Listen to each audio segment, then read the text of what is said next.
Літаратурныя ночы з Васілём.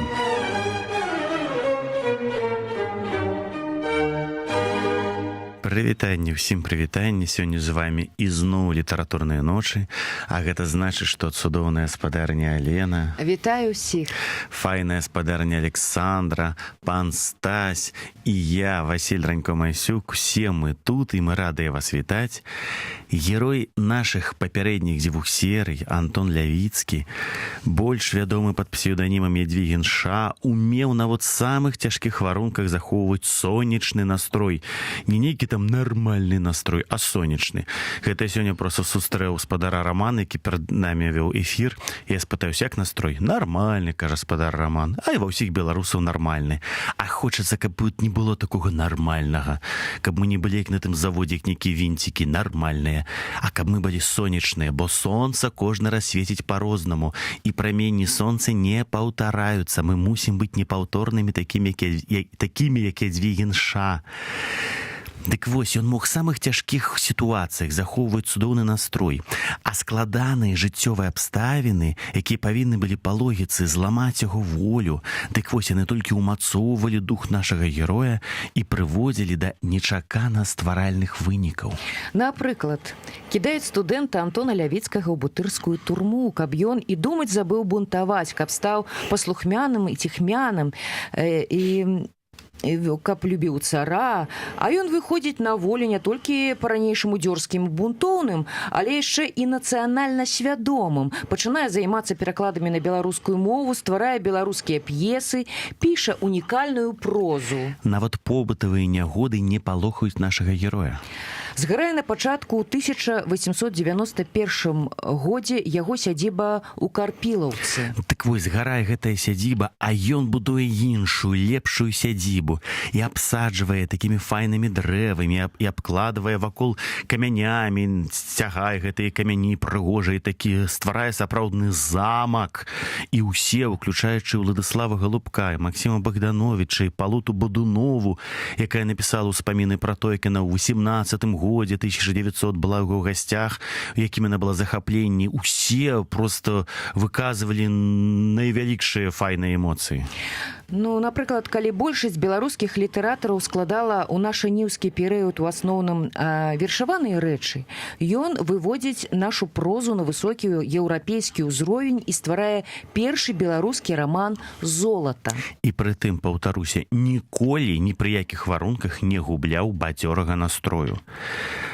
І зараз, каб гэты бадзёры настрой быў насычаны не толькі дзякуючы нашым словам ці цытатам з твораў Ядвігіна Ша, а сёння мы будзем чытаць шмат яго файных рэчаў, сёння і музыка ў нас будзе такая, пачнецца на бадзёра, затым будзе філасофская, она будзе розная, але ўнутрана вельмі светлая і ўнутрана сонечная.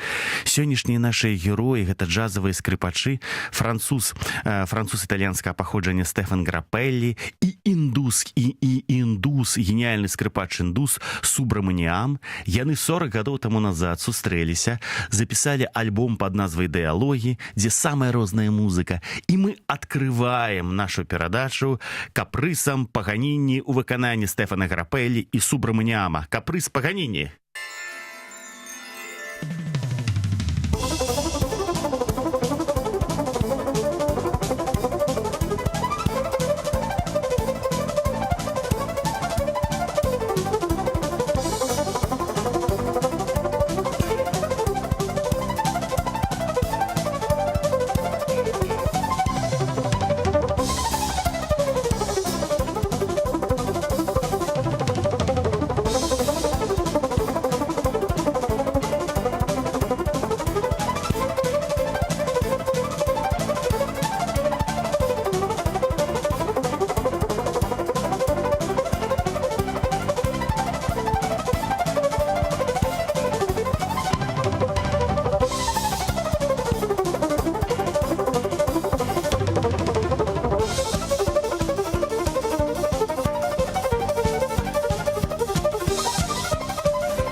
уяўляю, што так працоўны дзень Ядвігі Наша ў ягоным маёнтку Карпілаўка пачынаўся. Ён ставаў 6 раніцы, уключаў капрыз паганінні на сваім грамафоне ці патэфоне і ў такім рытме пачынаў працу.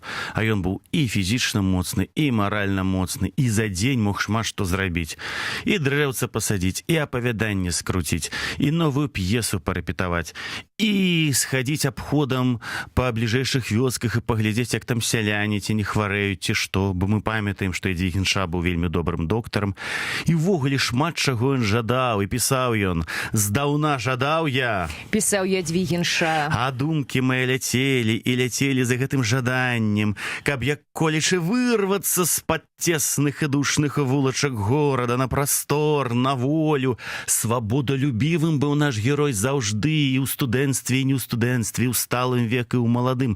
Заўсёды ён быў свабодалюбівым, ён хацеў вырвацца на волю. Ну, а мы вырываемся таксама ў бясконцыя прасторы не толькі нашага літаратурнага партрэту, дзе мы выяўляем вобраз Ядвігіна Ша, але яшчэ і ў прасторы нашага літаратурнага календара. Сёння мы пагаворым пра першыя 2 тыдні студзеня 1914 года, той час, які быў вельмі блізка знаёмы і зразумелы Ядвігіну Ша, і будзем гаварыць пра тыя эпізоды, пра тыя здарэнні, які ён сам ведаў, пра які ён сам чытаў, якімі ён мог там натхняцца, ці жахацца, ці яшчэ атрымліваць нейкія розныя эмоцыі.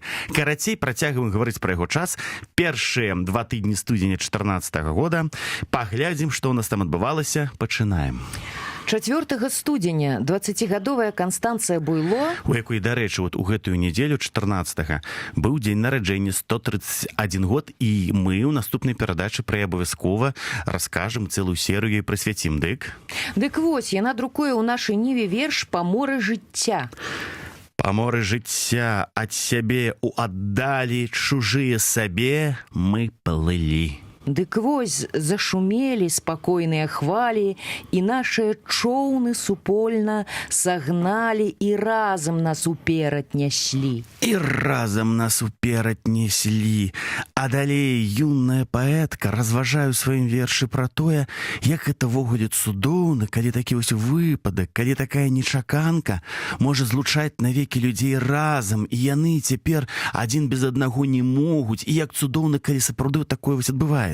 Ядвігін Ша вельмі любіў такія тэмы і часта казаў, што самае важнае ў нашым жыцці часта здараецца не ад нашых запланаванасцяў, а дзякуючы менавіта выпадку.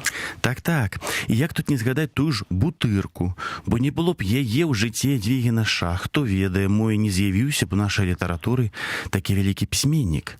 Ну, а мы працягваем.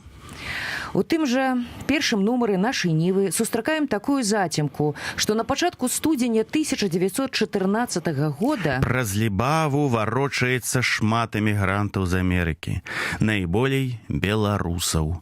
На адным параходзе толькі вярнулася каля 1500 чалавек. Прычына павароту, як кажуць, тая, што не хапае там работы, і жыццё сталася ў Амерыцы дужа дарагое. Ці не натхніўся Ядвігін Ша, чытаючы гэтую зацемку і ввогуле гэтыя навіны жыцця эмігрантаў, ці не натхніўся ён менавіта вось у гэты момант, каб пачаць пісаць свой шыкоўны раман «Золата», тэма якога была не толькі немагчымасць жыць тут, але і тэма была эмігранцкая. 7 студзеня, ізноў жа 110 гадоў таму, рэдактар нашай нівы Аляксандр Уласаў атрымаў, як пісала газета, пазваленне выдаваць у Менску у беларускай мове часопіс для дзяцей «Іскрачка». І вот тут, дарэчы, пытанне да гісторыкаў беларускай літаратуры, нават больш вузей, да гісторыкаў дзіцячай беларускай літаратуры. А ці выходзіла гэта «Іскрачка»? Бо я вот падымаў усе архівы, усе запісы, і нідзе гэтай «Іскрачкі» не знайшоў. І, можа быць, я памыляюся, але здаецца, што ввогуле першы дзіцячы беларускі часопіс выйшаў 100 гадоў таму назад, у 24 годзе 1900, пад рэдакцыяй Владзіміра Дубоўкі, і называўся «Беларускі піянер». Але калі «Іскрачка» сапраўды выходзіла, пішыце ў каментарах. Ну і ввогуле, калі вам гэта бяспечна, стаўце падабайкі, і ввогуле пішыце ў каментарах, што вы думаеце пра Ядвігіна Ша і пра нашыя літаратурныя ночы. І вось літаральна ў гэтыя самыя студзеньскія дні, але 110 гадоў таму, Максім Богданович на старонках нашай нівы змяшчае такі верш. Прынадна вочы ззяюць да мяне, чароўна усміхаючыся. Губы адкрылі буйныя бялеючыя зубы. Ласкавы шэпт, гарачай хвалі імкне кроў к сэрцу маяму. Мана ўсё або не. Ці веряць мілым абяцанкам любы? Мо гэта жар, пылаючы для згубы, хавае сцюжу пад сабой на дне.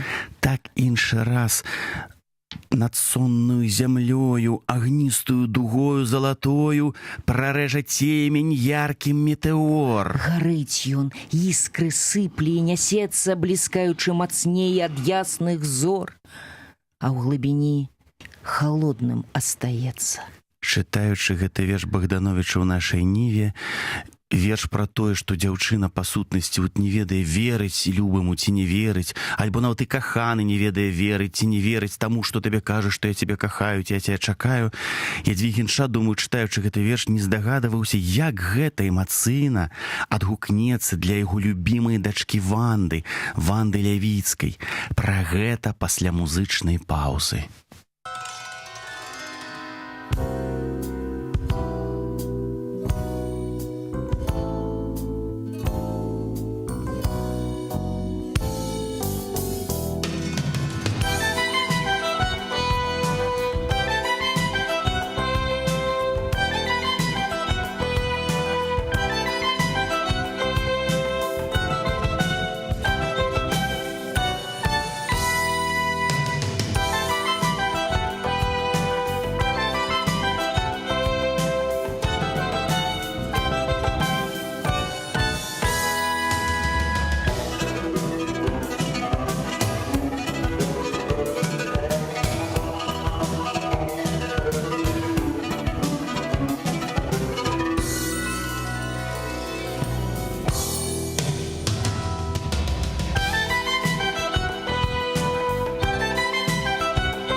Вось такая трывожная скрыпачка была, як проста з фільма пра Джеймса Бонда.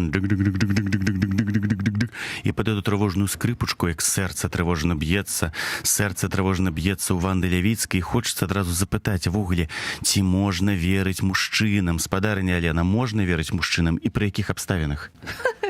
Можна. Можна?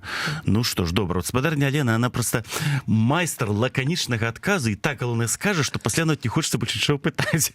Добра, можна, так можна. Вось, цудоўна. У 16-м годзе, хутчэй за ўсё летам, дачка Ядвігі Інша Ванда Лявіцкага пісала аўтару гэтага верша Максіму Богдановичу ліст і актыўна запрашала яго прыехаць у Менск.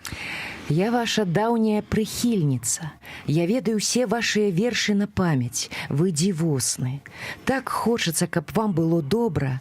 Прыязджайце ў Менск. Я ўсё зраблю, каб вы сябе адчулі любімым, патрэбным і каханым.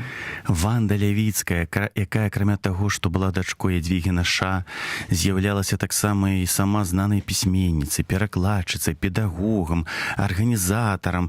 Яна адкрывала школы, гурткі. Дык вось, яна заінтрыгавала Богдановича. Ён яе ніколі не бачыў, проста ліст гэты атрымаў, яго так, конечно, заінтрыгавала. І вось у верасні 16-го года, зачараваны дзівоснай незнаёмкай, ён прыехаў у Менск. Але прыехаўшы, паэт быў расчараваны. Увогуле, Вандзе Лявіцкай не шанцавала з мужчынамі.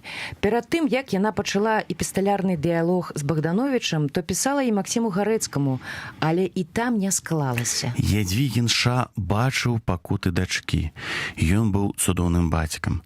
Для Ванды наш герой быў не толькі чулым татам, але і праўдзівым сябрам, псіхолагам, абаронцам, які заўсёды падтрымліваў цяжкую хвіліну. Як яна сама згадывала пра сваё яшчэ самае ранняе дзяцінства. Тата ніколі ні разу не ўдарыў, не ставіў у кут, не павышаў голас. Дабрыня і спагада – вось што праз усё жыццё я атрымлівала ад бацькі. І вось калі пазней, у гэтым самым 16-м годзе, мілая, цудоўная, дабрэйшая, але вонкава, зусім, не жанчына-вамп, зусім, не такая ўжо яркая прыгажуня, Ванда пытала ў таты, чаму яна не падабаецца ні Гарэцкаму, ні Богдановичу? Няўжо ўся бяда ў тым, што ў яе, вочы крышку глядзяць у розныя бакі? Няўжо ўся праблема ў тым, што яе незнешнасць там Тэды Барры альбо Асты Нільсэн? Няўжо ў гэтым праблема? Ядвігін Ша, суцяшаючы, казаў сваёй дачцэ, што мужчына, асабліва малады мужчына, ён больш прымітыўны ў сваёй жарсці перадусім да знешняга жаночага хараства, не да ўнутранага. Мужчына прымітыўны, і таму на яго не трэба злавацца, да яго не трэба нічога такога чакаць, а трэба хутчэй шкадаваць, бо з такімі жарсцямі шчаслівым падобны мужчына сам ніколі не будзе. А вось ты, Вандачка, абавязкова сустрэнеш таго, хто убачыць твоё праўдзівае бяздоннае хараство. Стэфан Грапеллі і Субмарманіан.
мудры Ядвігін Ша не памыліўся ў тым, што ўсё будзе ў яго Ванды добра.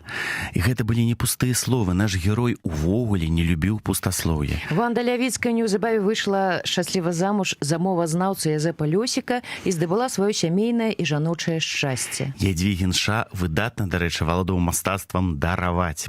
З Богдановичам, які, дарэчы, сам таго не жадаючы пакрыўдзіў яго дачку, наш герой па прыездзе таго ў Менск пасябраваў сябраваў, запрашаў яго да сябе ў карпілаўку, як мы казалі, любіў з ім бавіць час, гаварыць пра літаратуру.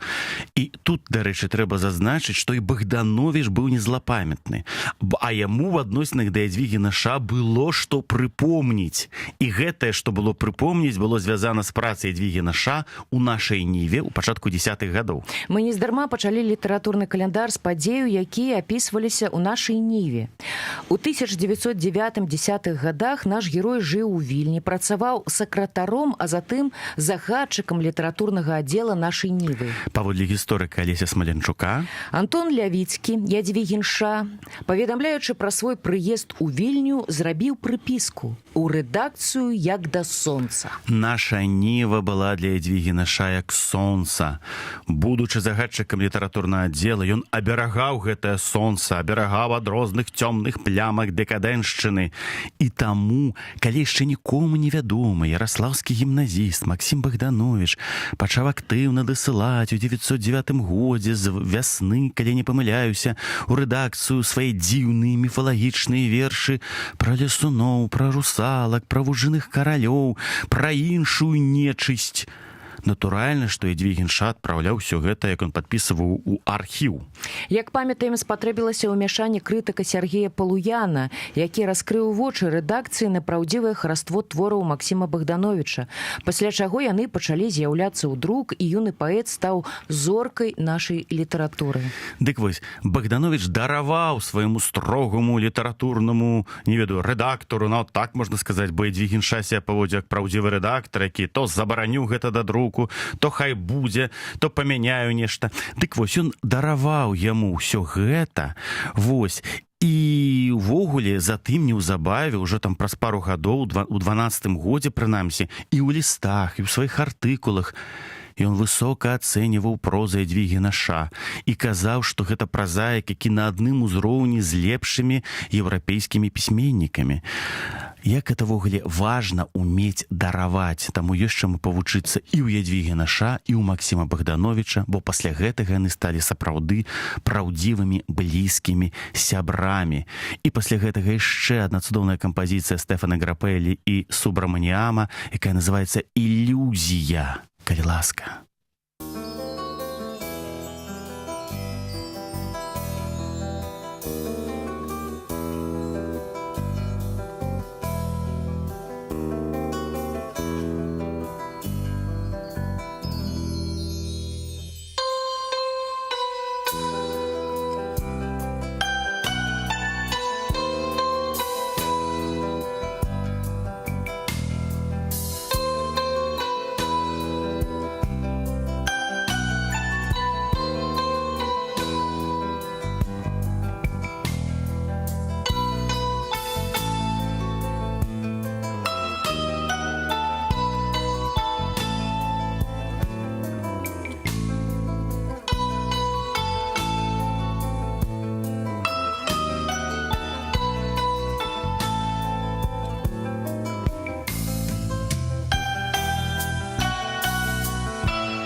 гэтыя цудоўныя зыкі, гэтыя цудоўныя мелодыі, гэтыя файныя казачныя пераборы з'яўляюцца цудоўнай ілюстрацыяй да таго казачнага настрою, які быў у Ядвігіна Ша, пачынае 60-х гадоў, бо гэта быў зорны перыяд у яго творчасці.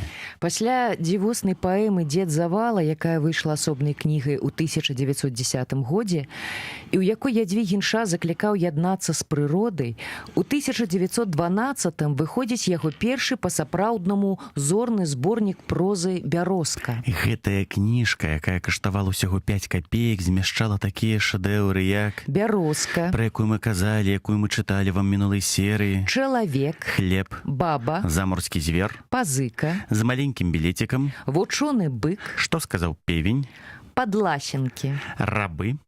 «Дачэсная». Вось кожны твор варты ўвагі, кожны твор сапраўдны дыямент нашай прозы. Але мы з-за браку часу звернемся толькі да двух апавяданняў: «Заморскі звер» і «З маленькім білетикам».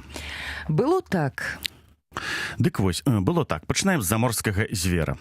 Рыгор, Гаўрыла і я выбраліся ў горад з дровамі. Дровы прадалі, зайшлі да янкеля выпіць чарку, сядзім, калякаем, чуем.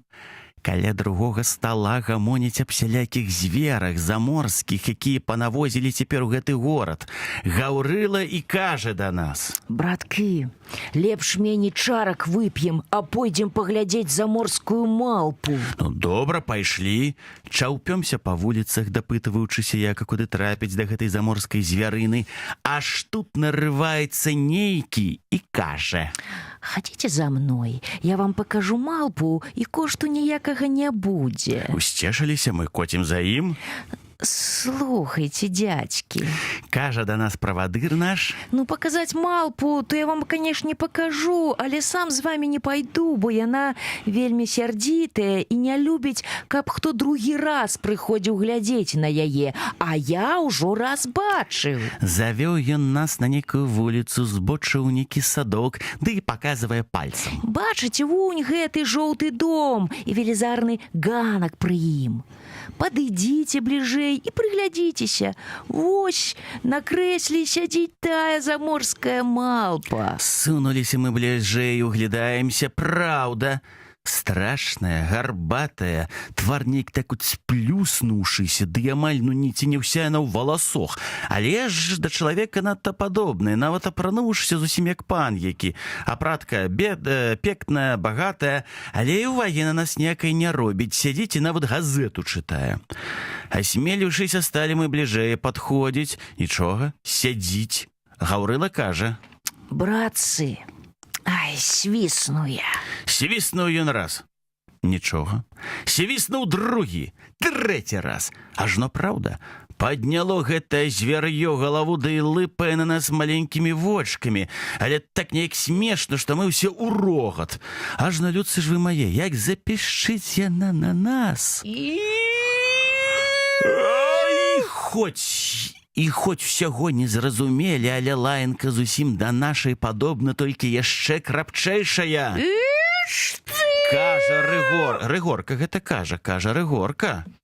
Хоць заморская падла, а лаянкі тутэйшай скора навучылася. Але нядоўга мы дзіваваліся, бо, як бачна, ляцела паліцыя і за карак, ды ў пастарунак.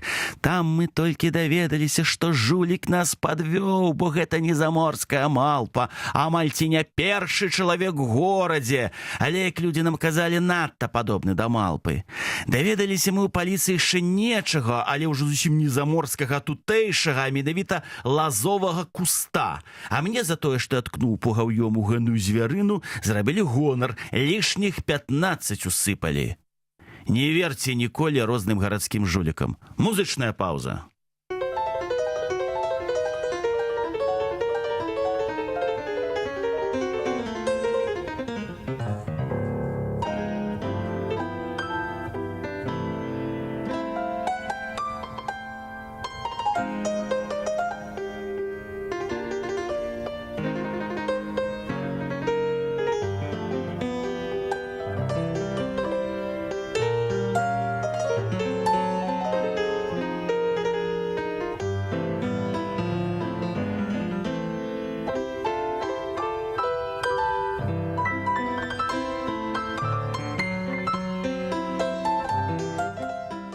А цяпер пад гэтыя фартапіянныя пералівы пераходзім да аднаго з самых вядомых твораў Ядвігі Ша. З маленькім білетикам. Ці здарылася вам, браткі мае, ехаць на чыгунцы? Не? Ну і дзякую Богу, бо мне давялося раз, няхай нас гарыць, чуць даехаў, рэальна чуць даехаў. Людцы мае, колькі ж там народу было, і жыды, і мужыкі, і паны, і бабы розныя паміж сіх сядзяць. І толькі гэта я так зірку, адзін бок зірку, другі бок. Аж тут, як всё нешта зазвоніць, як всё засвісціць, як загудзіць, ды гу-ру-ру-ру-ру-ру-ру-ру-ру-ру. Вагоны, значыцца, крануліся. Так схістануўся я, то каб не нейкі добры пан мяне не паддзержаў, мусіць бы я костачак не сабраў бы сваіх. Садзіся, старычок. Сказаў гэты добры пан, падсунуўся крыху на зэтліку гэнам, а каля яго яшчэ 2 паненкі сядзяць. Ну і сказаў сесці, ну я і сяду. Толькі гэта шалёная кабыла, так я гэты цягнік называю, дык вось толькі гэта шалёная кабыла так неяк то трасе яе, то калыша, то каб на яе звод, што мне аж, ну, прабачце, млосна пачало рабіцца. Дастаў я люльку, махоркай добра напхаў, ды і затуманеў. Чую, полягчэла, адлягло. Ой, я тады другую люльку, 3-ю, 4-ю, хаця ўжо 5-ю бачу. Нешта паненкі круціць носам пачалі і так шэптацца з панам, а той зараз жа і да мяне. Білет жа ты, старычок, маеш? Ну а як жа ж, грошы заплаціў, вось і білет. Ах, стары, куды ж ты забраўся з гэткім маленькім білетикам? Гэта ж ты штраф заплаціш. Глянь, які мой. Калі гляну я на яго білет, і праўду, разу 20 большы за мой, да і зусім на мой не падобны. І я гэта доўга, не чакаючы, цмоку руку пана, цмоку другую, паножку кажу: «Ваше высакародзе, так пакажыце ж мне, дзе мне сесці з маім маленькім білетикам». Ну, хадзі, пакажу. Павёў ён мяне, значыцца, учыніў нейкія дзверы. Во, у цябе маленькі білетик, дык я табе по закону вось як і маленькае месца палагаецца. Падзякаваў я яму за раду, за ўвагу на маю старасць. Ну, праўда, крыху ў гэтым кабінеціку было цеснавата, але для аднаго годзе. І зэдлічак да сцяны прыбіты, толькі што з некай велізарнай круглай дзіркай. Але сядзець нішто, выгодна. Прычыніўшы крыху дзверы, затуманіў я люльку, аж тут тыц да мяне нейкі барадаты жыд. Але, праўда, зара назад і папёр. Толькі гэта я стаў напіхаць другую люльку, аж тут шась да мяне некая паня, але то не абы-якая паня, а так такая чыста адзеўшыся, што я ўжо маніўся хоць у куточку пры ёй пастаяць, хай бы она б жа садзілася на гэты зэдлік з дзіркай, неяк бы мы б змясціліся, але яна так вот стук дзвярмі і пашла. Божухна, бацюхна, думае сабе, пыхкаючы люльку. Гэткая то, відаць, багатая паня, мусіць таксама, як і я, бедны, з маленькім білетикам едзе.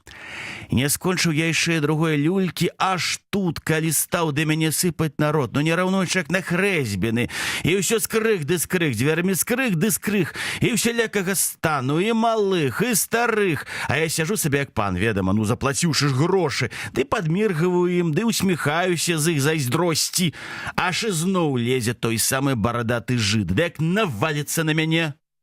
Ты што, кажа, адзін гасеўся? Іншым не трэба, ці што? Злазь! Дурны ты, я ж за свае крвава запрацаваныя грошы білетик купіў, праўда, маленькі, але пан, дай Божа яму здароўя, паказаў мне, дзе з гэтым маленькім білетикам можна сядзець і даехаць. От я табе пакажу! Крыкнуў жыд і пабег некуды.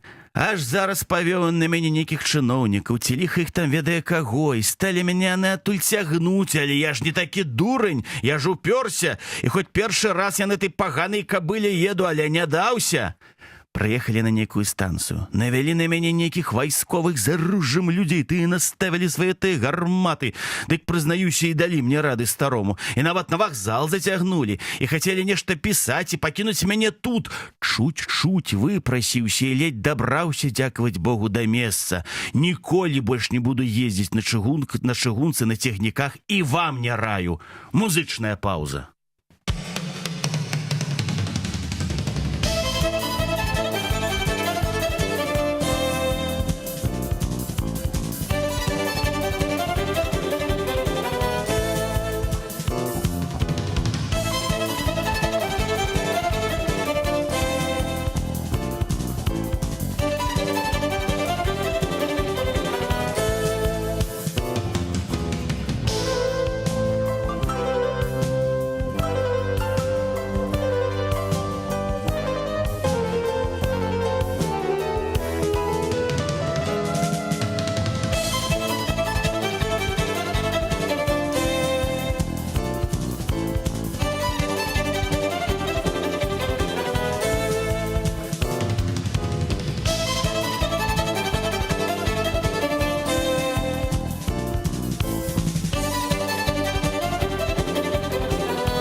скрипка імкліва іграе, цягнік імкліва едзе, а мы працягваем. Дык вось, многія, прачытаўшы гэтые смешныя апавяданні, абвінавачвалі Ядвігіна Ша ў тым, што ён здзекуецца з простага мужика, што піша пра яго нейкія празаічныя анекдотікі, каб паказаць, які гэты мужик дурны, і варты толькі таго, каб з яго смяяліся. Але ці так гэта?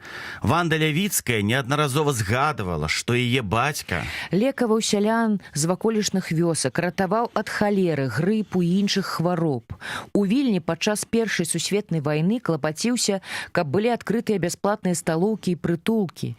Няма ніводнай згадкі аб тым, каб ён хоць неяк непаважліва выказваўся пра простага чалавека. Справа тут у іншым. Ядвігін Ша адзін з першых сярод нашаніўскіх аўтараў, хто не ў лоб, а сродкамі іроніі, сродкамі гумару, гратэску, імкнуўся выказаць вядомае, што хопіць нам, беларусам, мужик — это такі зборны вобраз усіх нас, так вось хопіць нам быць ужо празмерна наіўнымі, хопіць нам верыць гэтым чужым дабрадзеям, хопіць трапляць у смешныя становішчы, у якія нас кідаюць нейкія чужынцы. Калі самі сябе не будзем паважаць, тады чаго ж мы вартыя? Відаць, толькі насмешкі, але ці трэба так? У пачатку чэрвеня 1914 года у Ядвігіна Ша выходзіць яго чарговы файны зборнік апавяданняў «Васількі». Вацлаў Ластоўскі ў рэцэнзіі для нашай Нівы ў нумары 25 за 26 чэрвеня 14 года адзначаў, што ў гэтай кнізе чытач знойдзе і смяхотнае, і слёзнае, а перадусім цікава напісанае ў форме простай, яснай, усякаму даступнай, з вывадам маралі ў канцы большай часці апавяданняў. Кніжачка выдатна сціпна, прыгожа, мае 120 сторонак, а каштуе танна, ўсяго 30 копеек. Так, кніжачка была выдадзена вельмі так хоць і сціпла, але вельмі была сапраўды яркая. Я памятаю, нацыяналцы і взяў, і было прыемна проста глядзець, прыемна чытаць, прыемна глядзець, якое там афармленне было. Дык вось, сярод шматлікіх бліскучых твораў, якія там былі паказаныя, мы адзначым такое апавяданне, як «Важная фіга», але зноў жа пасля невялічкай музычнай паўзы.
Дык вось, важная фіга. Ахвярую добрым свякроўкам. Нема што казаць. Усцешаў мяне, сынок, усцешаў, чаго на старасць прычакалася, а ўсё бывала прыставаў да мяне. Мамка, ну возьму я агатку, хоць маладая, але не бедная, цялушку, 2 авечкі, парасё і 30 рублёў пасагу дадуць, і дзяўчына гладкая, і як качалачка, і гаспадарная, і ропная, мама. Бяры, кажу, сынок, моя ягадка, хоць і агатку. Па мне што? Не я, ты, Сымонка, дзетка, будзеш з ёй жыць, а я ўжо старая, нядужая, вады вам не замучу. Рупная? Праўда, што рупная. Парупілася матчын нос мае вы кветачкі фігай падціраць. А вы спытайцеся, за што? Вось паслухайце мае вы ягадкі. Спачатку, як толькі агатка ўзяла ўсю хатнюю гаспадарку свае лапы, ішло і ціха, і складна, раніцай бывала пабяжыць каровы падаіць, свіням замешаць, ну, і к Сымону на поле пабяжыць абед несці. А я? А мне? Бо як же мае выягадкі кінуць галодную старую матку, а самой ляцець з ядой перш да мужа? Ну і тыцнула я ёй раз фігу пад нос. Адну аднюсеньку, а яна мае выягадкі. Мах па фізе. Я ей тады другую, трэцю. Аж і яна мне тыц пад нос фігу, ды якую? Махнула я па фізе гэтай, не попала.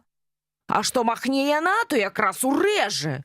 Як пайшлі гэтак мы частавацца мае выягадкі фігамі, ды ж аж пакуль не вярнуўся Сымонка і не расцягнуў нас. З таго часу мае выягадкі амаль не кожны дзень пайшлі фігі, аж рукі сабе паадбівалі. Не магла сцярпець я гэтай паняверкі. Дай, думаю, схожу да Земскага, пажалюся. Ну...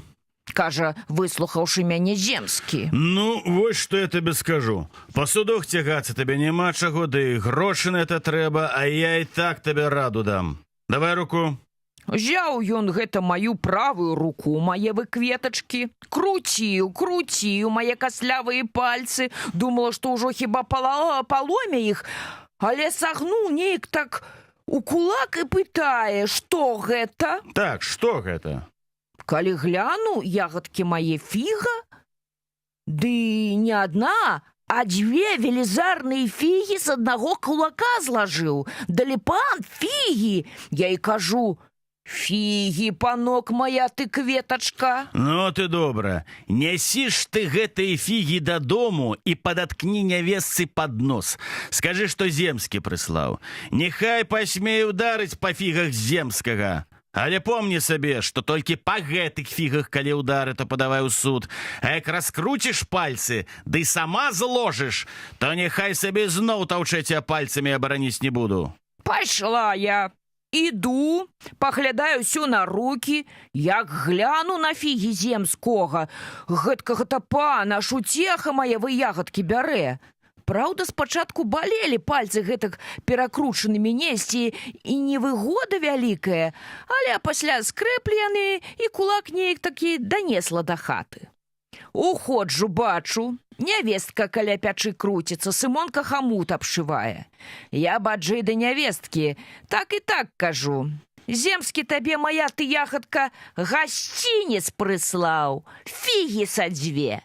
Паспрабуй жа ударыць па Земскага фізе. Ды і тыц ёй кулак пад нос. Праўда, збялела яна, як палатно, аж губы задрыжэлі. Але ударыць не ударыла.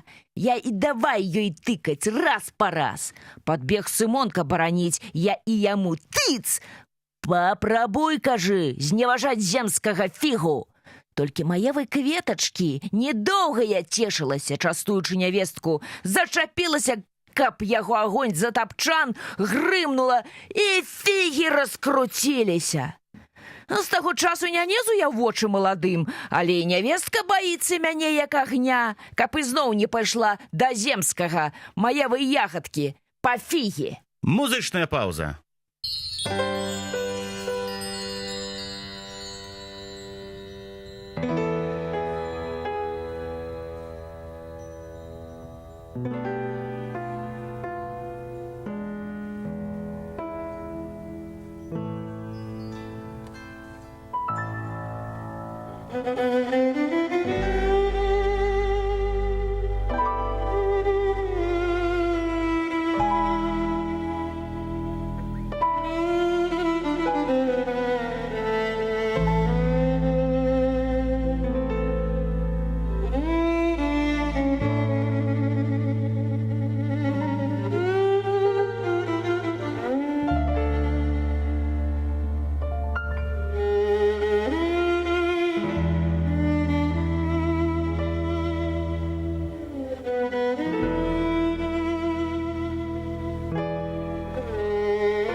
Ведаеце, чаго не любіў Ядвігін Ша? Ён не любіў сварак, звадак, бунтаў, розных рэвалюцый.